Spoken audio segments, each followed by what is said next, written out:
गोष्टीसाठीच एवढा संघर्ष वाढेल.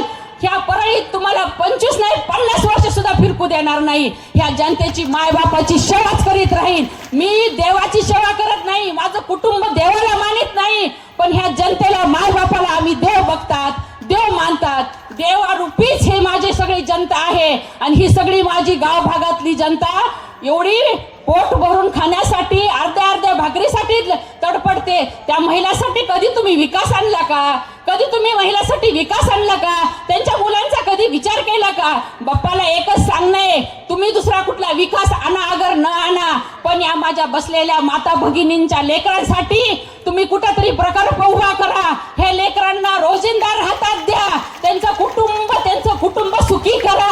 आज मी 10 नाही, आज 40 वर्ष मी कशी लढत आहे, कशी झुंजत आहे. फक्त माझ्या सासऱ्याच्या प्रॉपर्टीवर मी जगत आहे. कुणाच्या रुपयात शर्मिंदी नाही, माझ्या घरात कुणाचा रुपया आलेला नाही. जेणेकरून हे असे आरोप करतात ना, ह्यांचं कधी भलं होणार नाही. लक्षात ठेवा, अपक्ष उमेदवाराला नगराध्यक्ष भूमिका दिली, तशाच माझ्या आज ह्या माता भगिनी मला पण भरभरून मताने विजय करणार आहेत. ही मला मी ह्यांना कष्ट घेतलेली जाण आहे. ह्या मायबाप मला, सर्व महिला मला मानतात. मी त्यांच्यासाठी माझ्या जीवनाचं रान करीन. पण आता